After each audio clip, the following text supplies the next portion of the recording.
They said the wall was just stone, cold, dead, but when his blood touched it, it whispered, "You saved me." It was the last sunrise Ember Station would ever know. Long since abandoned by the core worlds, the station had fallen into orbit around a decaying moon, rusting like a wound that never healed. The ancient human colony, once a proud monument to Terra's reach, was now home to ghosts, dust, and a dwindling tribe of survivors too stubborn to die. Idris Harlan had been born beneath flickering halogens and steel beams that groaned with age. At 17, he had never seen a real sky, only recordings shaky, watermarked relics from a past so distant it might as well be fiction. Earth, green and alive, had become myth, a bedtime story whispered through recycled air, but it was real once, and Ember was its orphan child. The station's heart was the old sector crumbling maze of alloy corridors sealed off centuries ago. After the Great Collapse, children weren't allowed there. It was sacred, dangerous, forgotten. Idris didn't care. That morning, as alarms screamed from the outer ring and oxygen rations were halved again, he had crept into the forbidden sector chasing a whisper, a rumor, a fragment of a fragment his grandfather once muttered before death took him.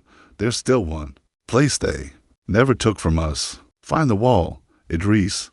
He didn't know what it meant, but something in his blood did. The passageways were coated in soot and frost. Even the light dared not linger here. Idris moved slowly, fingers brushing ancient control panels and rusted doors marked with Terran script older than language itself. He wasn't supposed to know how to read it, and yet, somewhere deep inside, he did. He found the wall in what looked like an observation chamber. Smooth black stone embedded with veins of silver. Not metal, not alloy, almost organic. He stood before it, breath fogging in the frozen air. Then the station shook, a pulse deep. Seismic echoed through the bones of Ember. Idris stumbled forward, struck his head hard against the wall. Pain exploded across his temple. Blood smeared the stone, and that's when he heard it. "You saved me." He recoiled, heart thundering. No voice had echoed in the room. It had come from inside him, or the wall, or both. His hand trembled as he reached for the spot again. "You saved me, Idris Harlan. You remembered." He wasn't sure if he screamed or whispered. The cold vanished, replaced by a creeping warmth in the chamber. The veins in the wall glowed faintly. It was alive, or had been, and it knew his name. The station's emergency sirens held a life above him. Outer hull breach, Sector 12 compromised. Life support failure imminent. Idris backed away from the wall, pulse hammering. The chamber behind him cracked open, old pressure doors unlocking for the first time in centuries. Beyond them, darkness, and in that darkness, footsteps, not human, not anymore. The voice returned. "Run. They're coming, and you're the only one left who remembers." There were once 10 million souls on Ember Station. Now, they feed on the last 100 like carrion. Idris ran. The pressure doors slammed shut behind him, echoing like tombstones across the old sector. Whatever had awakened in that chamber, it had opened something else too, something foul, something hungry. He tore through the corridor, boots slamming against the metal floor, his mind still burning with the voice. "You saved me." Saved who? What? Ahead, the main tramline flickered with dying lights. Ember Station's skeletal infrastructure groaned. As gravity fields fluctuated, sparks rained from the ceiling like artificial stars. Idris reached the maintenance ladder, hauling himself up into one of the remaining blocks. People were screaming. He crossed a shattered bulkhead into the common quarters, if they could still be called that. Rows of rusted bunks, condensation pooling in corners. Sick children clinging to makeshift blankets woven from foil and cloth. It wasn't a home. It was a tomb waiting for the last gasp. Idris. A voice yanked him out of his daze. Ava Rosslyn, the closest thing he had to a friend or a sister. Her cheeks were streaked with grease and fear, eyes wide under cold arc lashes. "What the hell happened?" she asked. "The alarms haven't stopped. Sector 12's gone." Idris gasped. "There's something in the old sector. Something alive." Ava's brow furrowed. "No one's been down there in a century. The pressure's unstable, and the security codes, they opened for me." Idris interrupted. Still shaking, I heard a voice in my head. It said my name. She didn't laugh. She didn't mock him. She just stared, because they'd all heard the stories, before Ember fell silent, before the AI siege, before the harvesters came. The old sector was Terran core built, which meant it remembered. Before either of them could speak, the wall near the main entry cracked with a deafening roar. A jagged hole tore through the steel, and with it came them, not machines, not quite. 6 slim things humanoid only in the way a corpse was human, once men, now grotesque and twisted by something alien. Their armor still bore the old Terran insignia, half buried under black fungal growths that pulsed like open wounds. Eyes gone, jaws unhinged, they moved as one, the feeders. Abominations birthed from the first wave of alien corruption, forged during the collapse. Ember's first defenders turned into hunters of their own kind. The survivors screamed as the feeders poured in. Idris grabbed Ava and ducked behind a collapsed support beam. Blaster fire lit the air wild, desperate shots from militia volunteers. It wasn't enough. Idris shoved Ava into a side access tunnel. Go, get to deck 3, take the ducks. I'll draw them off. You're insane, she hissed. You'll get killed. Then they'll follow me. Not you. He didn't wait for her answer. He darted out across the open floor, shouting, banging on the walls, throwing scrap anything to draw their attention. The feeders heard. They turned, and they remembered his scent. He bolted down a side corridor, lungs burning. Behind him, the screeches rose, more primal than mechanical, echoing off the steel like 1,000 knives on bone. As he turned a corner, his foot caught, and he went down hard right against a hatch bearing an old, rusted seal. Terran, with blood dripping from his forehead, he placed his hand on it. The wall pulsed again. Idris Harlan, the voice came. I was sealed to protect the last memory of Earth. But they found me, and now, they're inside. The hatch hissed open. Warm light spilled out real light, gold and white and alive. He crawled inside, sealing the door behind him as the feeders tore past. Unaware, he collapsed against the smooth floor, eyes widening. This was not part of Ember Station. It was a chamber untouched by time. Glass panels displaying ancient Earth terrain, forests, oceans, snow. A glowing pedestal at the center pulsed with a heartbeat like rhythm, and hovering above it, a sphere of light, barely the size of his fist. It spoke again. I am Echo, the last Terran core memory. You are the first to awaken me in 512 years. Idris stared, breathless. Why me? Because you carry her blood. The station shuddered violently overhead. Echo's light dimmed. They're coming. You must choose now, Idris Harlan. Run like the rest, or remember who we were. He stood outside. The feeders had changed, mutated beyond flesh and steel. But Ember wasn't dead, and maybe, just maybe, neither was Earth. In a dying station haunted by monsters, one boy lit the last torch of Earth. Idris stood before the glowing pedestal. His breath caught in his chest like a thread stretched tight. The sphere Echo hovered above it, pulsing gently, with a rhythm that felt ancient, patient, and human. You must choose now, the voice had said. He looked down at his trembling hands. The air in the chamber was warm, clean. For the first time in his life, he wasn't breathing recycled poison. There was no sound of vents coughing or engines groaning. Only the hum of something older than the war, older than Ember, a memory encased in light. Echo. He stepped forward. What are you, really? The sphere dimmed, then brightened again, voice calm as water. I am a neural echo of Terra's last sentient archive. A seed. When Ember Station fell, the core implanted me in the wall. Your ancestor Commander Lance Harlan gave her life to bury me where the enemy could not reach. She said someone would return. Idris blinked. Lance Harlan, she's a myth, a story my grandfather used to tell. She died centuries ago during the collapse. History is what survives. Memory is what matters. Something stirred deep in his chest. A name he barely remembered as a child. Harlan the Wallkeeper. Harlan the Last Flame. He had thought it was legend, but legends had roots, and Echo was proof. I'm not her, Idris whispered. I don't know how to fight. I don't even know how to survive. Then you are exactly what we need. Outside the sealed chamber, the feeders shrieked. The metal groaned again under their weight. Ember was dying, systematically consumed from the inside out. No fleet, no help, no chance, unless there was something left. Can you stop them? He asked. These things, the feeders. Echo flickered. No, but I can remember what stopped them before.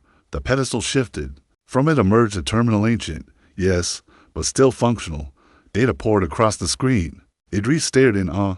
Schematic overlays, weapon protocols, command codes, entire defense systems buried under locked partitions, subroutines for forgotten Terran drones, firewall patterns meant to repulse the alien corruption that had turned the feeders. It was all here, every forgotten piece of technology, every classified countermeasure, every weapon Earth had buried in Ember's bones before abandoning it. He turned slowly to the interface, fingers hovering over the controls, and he made a choice. I'll fight.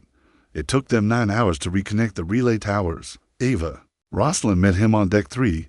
She looked like she'd crawled through hell, covered in soot and blood, with a cracked forearm brace and eyes to hollow for her years. You're alive, she said. So are you.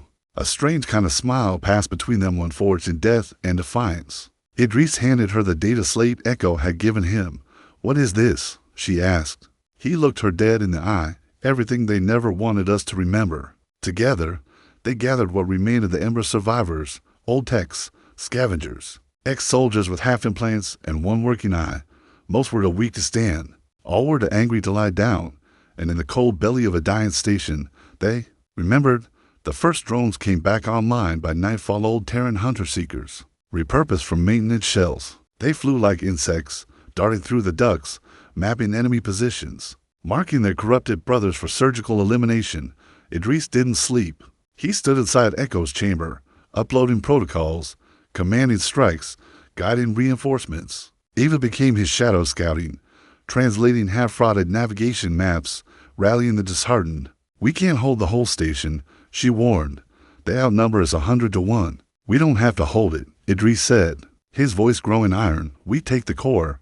We take back Ember. Word spread like fire through oxygen-starved halls. The boy who spoke to the wall, the last Terran spark. Harlan's blood had returned. The attack came at dawn cycle. A swarm of feeders breached the outer catwalks, but this time they were met. Molten lances from ancient defense turrets incinerated. The front line, reclaimed drones shredded through the next wave like wolves through bone. Automated walls came down in sectors thought long dead, sealing off entryways and herding the enemy like cattle. And in the center of it all stood Idris wearing scavenged armor from the core war, a relay node slung over his shoulder like a burning banner. They were not just resisting, they were fighting back. By our 6, the feeders were staggering, confused. They had forgotten what it was like to face organized resistance, to face humans who still remembered how to bleed and win. Then came the shockwave, a tremor, a sound like thunder cracking open the spine of the world.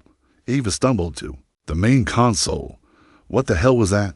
Idris didn't answer. Echo did. The enemy has adapted. They've sent the Herald. Idris turned to the screen. A grainy image loaded. The feeders were regrouping behind a new figure taller, plated in obsidian shell, crowned with twitching antennae, not corrupted. This one was pure. It didn't hunt for food. It hunted for extinction. This is what broke Earth, Echo said, voice quiet now, and now it comes to finish Ember. Idris looked around at the flickering consoles, the makeshift warriors, the barely holding walls. Then he tightened the strap on his armor. Good, he said. Let it come. They did not speak. They did not breathe. But they remembered our scent, and they were not afraid. The herald came with the silence of a collapsing star. No thunderous invasion. No declarations of war. Just absence as if sound itself recoiled from its presence. It moved with unnatural grace through the shattered hull of Sector 9, black plates flexing like muscle over bone, trailing threads of neural ash that hissed against the walls, where the feeders were maddened. Shadows of humanity. The herald was something purer, crafted, not born. It radiated intelligence and purpose, cold, unrelenting. Its first act was to kneel and listen. The echo of Echo's awakening had reached it. It knew what Idris had done, and it would not allow another Harlan to burn. The next 36 hours were hell. Sector 11, their fallback position, was overrun. In less than 4, the feeders, once erratic, now moved in strategic waves, coordinated, disciplined. Echo confirmed it. The Herald had taken control of the swarm. Where once chaos reigned, now there was will. 3 relay nodes were destroyed, 4 drone swarms lost. The hydroponics core already dying was breached and flash poisoned, sealing their last clean water source. Ember's air recycling thinned, under heat stress and mechanical strain, and then they lost Ava. It was a calm's blackout, 5 minutes long, too long. When she returned, she was bloodied, staggering, her pulse ragged and one arm scorched to the bone. Idris caught her just as she collapsed in the command hub. Deck 5, she gasped. Coughing blood. They were waiting. It's learning. It knows. Idris knelt beside her, rage clawing behind his eyes. She was still conscious, barely. Her voice was a rasp of smoke and fire. I tried to rig the explosives like you said. We needed time. I got half of them set, but she stopped. Her eyes lost focus. Idris squeezed her hand. Ava, look at me. She did. What you did gave us ours, he said. That's everything. She managed a twisted grin. I always wanted to see Earth, you know. He blinked, throat tightening. You still can. We get through this. But she shook her head. We won't. Not all of us. She passed out before he could lie again. Echo's soft light illuminated the room. If the Herald breaches the core, it will corrupt me. Everything will be lost. The archives, the weapons, the coordinates to Terra. Then we don't let it get that far. Idris growled. We take the fight to it. It will not come alone. I'm not alone either. He stood, shoulders squared. The station was cracking. Ember was coming apart at the seams. But that wasn't new. Humanity was born in collapse, and he wasn't done yet.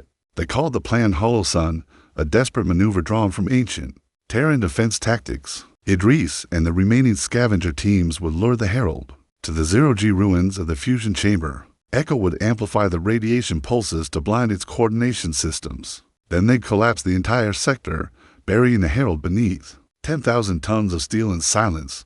A suicide run, almost certainly. But Idris knew something the Herald didn't. Humans didn't fear death. They feared being forgotten. That was the difference, and that's why they'd win. The last message from Ember went out 5 hours before the Hollow Sun ignition. It was Idris's voice, unsteady, but defiant. To any Terran archive still listening, we are Ember Station. We are not lost. The Wall remembers us, and we will make sure the galaxy never forgets what happened here. They transmitted it on every frequency, even the ones no longer used, even the ones meant for ghosts. Then the beacon went dark, and the last stand began. Idris led the final strike team through the shattered husk of Sector 8, where the ceiling had long since given up the fight against vacuum. His body ached. His mind burned. But there was no room for fear. Drones flickered around him, synchronized to Echo's pulse. Ava, still unconscious but alive, lay secured in a med pod in the command vault. He couldn't bring her. He wouldn't. He turned the last corner, and there it stood, the Herald. It was waiting. 7 feeders flanked it, different now, sharper, taller, twitching like dogs on leashes, the Herald's head tilted at him, the way a god might study an insect crawling from ash. Idris didn't stop. He looked it in the eyes, if they could be called that, and smiled. I remember you. The Herald moved, faster than thought. So did Idris. The drones ignited first, electromagnetic pulses slamming into the feeders. By precious seconds, Idris leapt forward, a shock charge in hand, and threw it at the Herald's chest. It caught the device midair, disassembled it in milliseconds. Idris grinned wider. You always think that's the bomb. The floor lit red. Echo's voice came through every speaker, every drone, every wall. Ignition sequence initialized. The Herald turned. Too late. The chamber collapsed inward. Steel folded like paper. Light swallowed everything. They thought the fire would end us, but we were born in the flames. Silence. Then rubble shifted. Somewhere beneath Sector 8's collapsed fusion chamber, a hand moved. Idris Harlan coughed once, blood in his throat. He blinked against. The dust and the afterglow. His suit cracked, helmet half melted. Pain was everywhere. But pain meant he was alive. The Hollow Sun had detonated perfectly, but it hadn't been enough. Above him, the wreckage trembled. A long shadow peeled itself from the ash and burning steel. The Herald had survived. Barely. Its obsidian armor had cracked. Glowing veins of alien fluid leaked from ruptured joints. The once pristine predator now limped, one leg dragging like a shattered blade. Its crown of antennae twitched erratically, sparks arcing off its frame. But it was still coming, still hunting, and Idris was out of options. He slumped against the wall of collapsed conduits, pulse fading. His HUD blinked warnings, radiation exposure, internal bleeding, critical oxygen loss. The mission was over, and he'd failed. He had given Ember hope, and now he would watch it burn. Above, the Herald raised a taloned hand.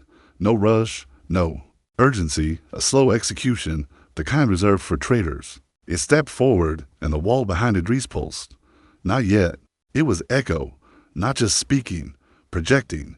The light flared outward in a brilliant, burning arc that struck the herald in the chest and staggered it, not with force, but with memory. Suddenly, the herald froze. Its talon dropped. Its body jerked. Vision after vision poured into its neural mind stream. Earth, not as prey, not as a ruin, but alive. The tearing core, the burning of Europa, the last stand at Ganymede, the fall of Sol, the betrayal at Kepler's gate, the moment the core splintered into light and chaos, all of it, all the history the enemy tried to erase, rushed back into it. The herald screamed, for the first time, a wail of static and agony. Idris blinked up at the light bleeding from the shattered pedestal embedded in the wall. Echo was dying. He could feel it, pushing its final memory surge into the heart of its enemy. I cannot kill it, Echo whispered, fragmented now, but I can. Open the door. Idris forced himself to his feet. He stumbled, legs half numb, lungs raw. Door to what? The light pulsed one last time. A beacon burst from the chamber upward, through the wrecked layers of ember and into orbit, and then the wall opened. Behind it, hidden for half a millennium, was the truth. A jump drive. Terran black core tech, illegal, untraceable, and impossibly ancient. A final failsafe buried before the fall, meant to carry the last fragments of Earth's memory somewhere unreachable, somewhere safe. Echo's voice returned, barely audible. It's not just knowledge. It's coordinates. It's where Earth went after we lost. Idris stared. You're saying Earth survived, not Earth, but something seeded, preserved, a hidden colony, coordinates locked until the wall remembered. The herald roared, shaking off the memory spike. It advanced again, furious now. Knowing what Echo had done, Idris turned, eyes blazing. He looked at the jump drive, then at the herald, then back. He made his choice. It took every ounce of strength left. He wired the drive into Ember's decaying power grid, overrode the failsafe, burned out the last functioning drones to power the ignition coil. As the station groaned and tore apart around him, Idris linked the drive's final command sequence to one thing, Ava's medpod. She would not die in this place. The drive spun up, light folding into itself. The gravitational field began to bend, anchoring the payload to one destination. The last star system still remembered by Terra. As the herald crashed through the debris, Idris did not run. He stood in its path and smiled. You lose. He smashed the relay. The jump drive exploded with silent fury. A folding flash of white that tore through Ember's ruins, consumed the medpod, and vanished from reality. Gone, gone, and free. The herald screamed again. It had lost what it came to destroy, and Idris fell. Later no one could say how long he awoke. Half-buried, broken, alone. Echo was gone. Eva was gone. Ember was cracked wide open. But something was different. Above him, in the black of space, a flicker of light passed through the void. Not a star, a signal. And then, from the shattered command post, a voice gravelly, ancient, patched through failing systems. A voice he didn't recognize. This is Outpost Vega 7. To whoever triggered that jump, we saw your flare. We heard your name. Humanity is still out here, and we are coming home. Idris closed his eyes, smiled through the blood. Earth wasn't dead. It had just hidden. And now it remembered. His body was broken, but his name traveled faster than light.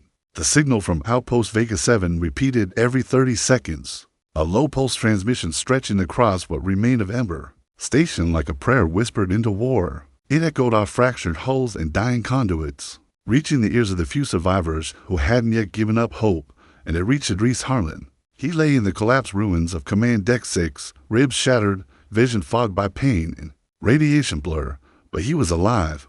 Somehow, in a body that refused to quit, in a world that refused to end. His name was being broadcast across the stars.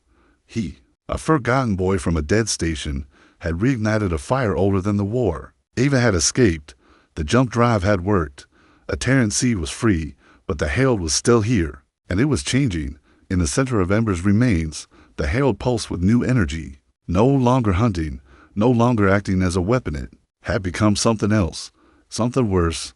It was becoming a beacon. A black lattice of psionic data flooded the station's neural lattice hijacking subsystems, corrupting drone pathways, even contaminating human comms frequencies. The enemy wasn't just adapting, it was calling, and something was answering. A swarm, far beyond Ember's orbit, hidden in the cold between stars. An ancient fleet of harvester vessels long dormant awoke, the same kind that had burned Europa, silenced Ganymede, and driven Earth into the void. Now, the Herald was summoning them. Time was done. If they arrived, it wouldn't just be Ember that burned. It would be Vega 7. It would be everything. Idris awoke to the sound of footsteps, soft, uncertain. He opened his eyes and saw her, Ava. She was limping, arms still wrapped in a blood-stained sling, a cracked datapad in her hand and a ghost of fire in her eyes. "You made it," Idris rasped. "So did you," she said. "Echo saved me. The drive jumped me to Vega orbit. I tried to stop them from sending anyone back, but you know humans." He grinned weakly, stubborn as hell. Ava nodded. "We've got maybe 30 hours before that signal the Herald sending brings the whole swarm. Maybe less." She knelt beside him, her voice lower. "There's talk of evacuating the survivors, letting Ember go." He turned his head toward the dark. "No, Idris, if we let the Herald transmit, it won't matter where we run. There won't be a next station." She didn't argue. She didn't try to change his mind. She had seen what was coming to. Instead, she reached into her bag and pulled out the last working interface shard, Echo's final fragment. "I managed to pull it before the collapse. It's unstable, mostly memory, not intelligence." Idris reached for it with shaking fingers, resting it against his chest.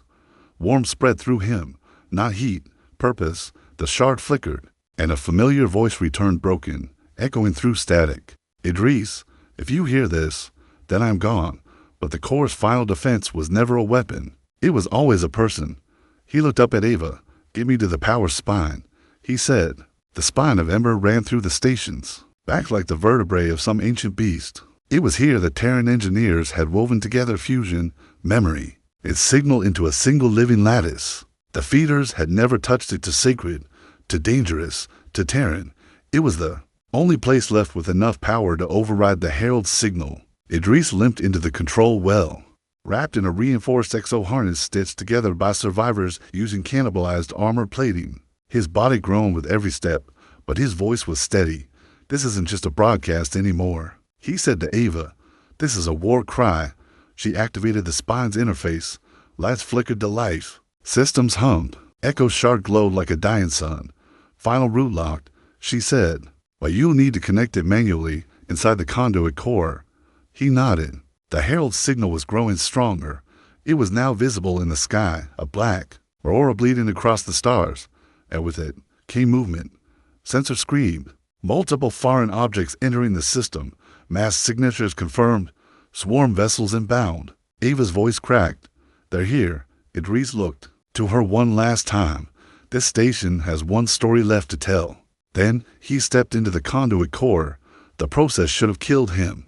The fusion of Echo's memory shard with the neural conduit flooded his mind with raw Terran history. Names, battles, languages, extinction events, victories carved in fire and sacrifice. It tore through his nerves like lightning. But Idris held on. He remembered. He carried it. He became it. And then, through his voice, a new signal rose. Not in despair, in defiance. A message laced with memory, sent not to humans, but to the enemy. "We are the children of Earth. We were broken, starved, forgotten, but we were never yours. This is not your galaxy.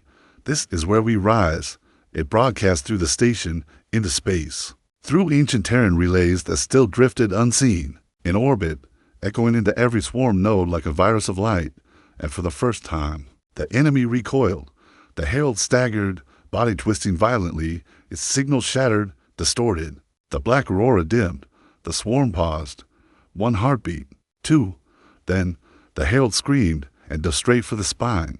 "They wanted to erase us from history. Instead, we carved our name into the dark." The Herald plunged through the wreckage of Ember like a blade through old bone, its obsidian body trailing streaks of plasma and static. Its scream vibrating through every corridor and conduit.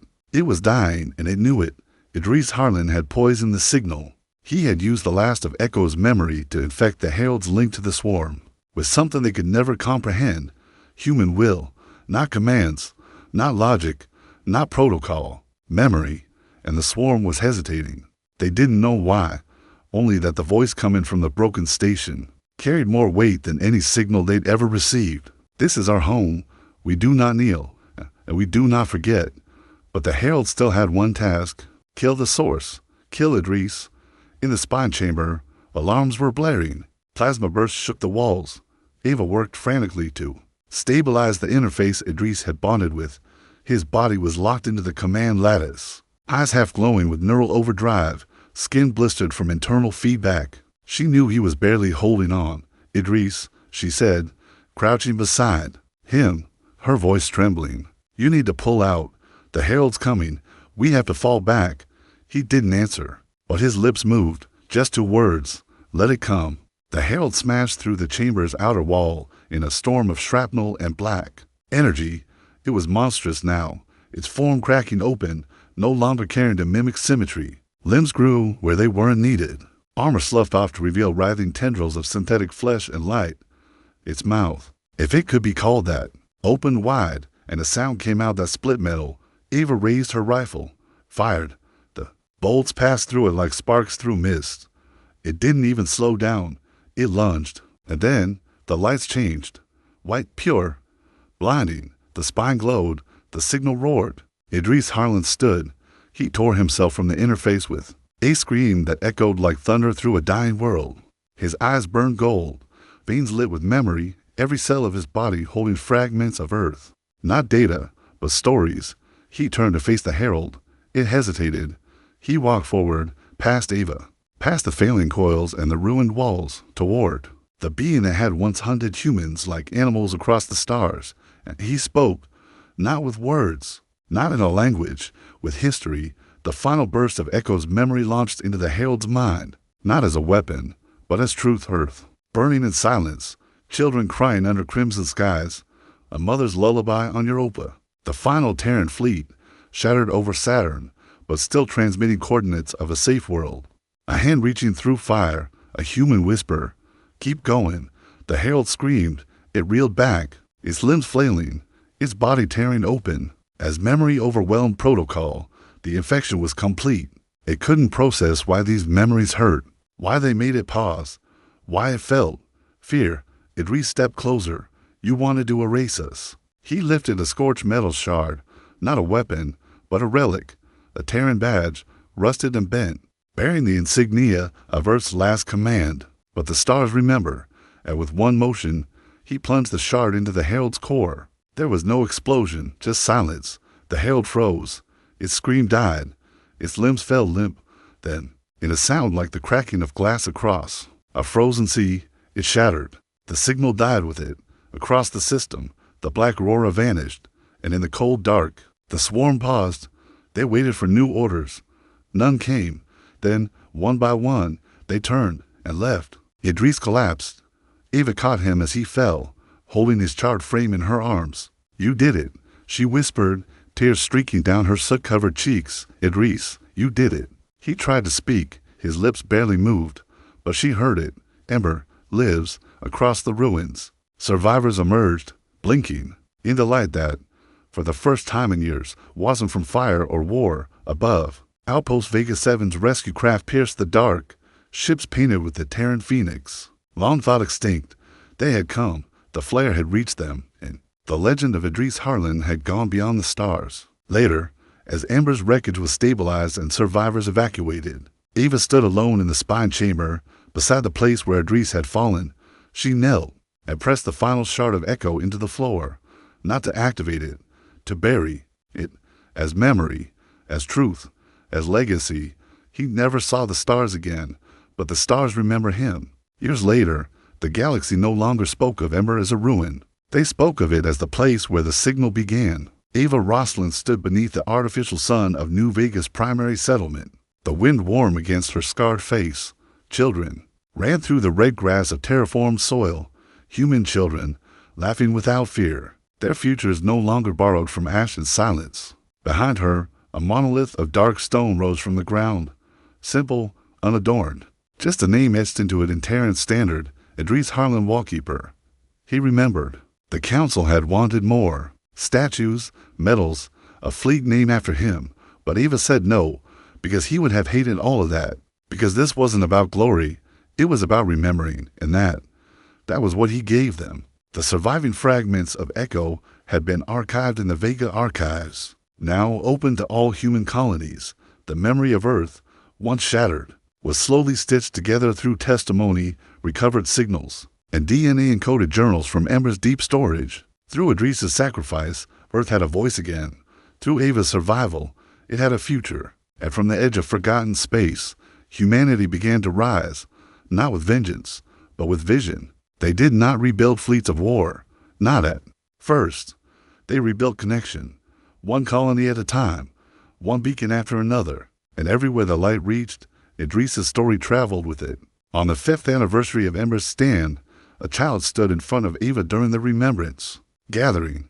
He wore a rough-made badge on his chest, a replica of the Terran Phoenix, drawn in charcoal and hope. "Miss Rosalind," he said, voice shaking, "is it true?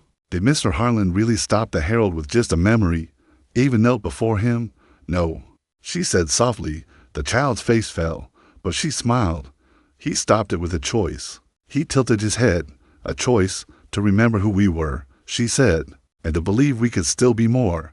The boy nodded slowly, the idea nestling into his bones like a seed, and Ava stood, her eyes lifted to the sky. Where once a black aurora had spread like death, now a new constellation was charted. 7 stars linked across the Vega sector, orbiting the ruins of Ember Station. They called it the Wallkeeper's Ring.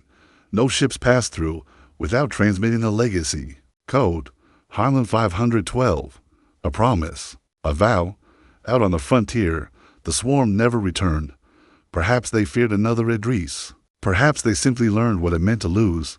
No one knew for sure, but they were gone. The Herald's shattered body fused into Ember's spine. Chamber remained untouched, a testament to the moment when the unkillable was broken by memory, by will, by a boy who heard a voice in a wall and answered it not with fear, but with fire. And far beyond the Vega colonies, on a moon no longer charted, an old signal flickered to life. It was weak, but persistent.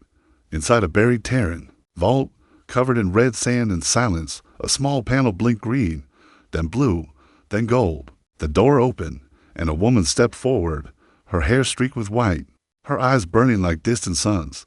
She carried with her a datapad. On it, a name she had never seen before, Idris Harlan. She smiled. Earth had not been found, but it had been called, and the answer was coming. Back on Vega, Ava Rosalind stood before a quiet crowd beneath the memorial. She spoke only once. Some names vanish when they die, some echo in war songs, but his changed the course of stars. She looked up. Her voice broke slightly, but she let it ring. That day, the galaxy learned what it means to be human, and the wind carried it. Through the fields, through the data lines, through the dust of broken worlds, and into the stars' end.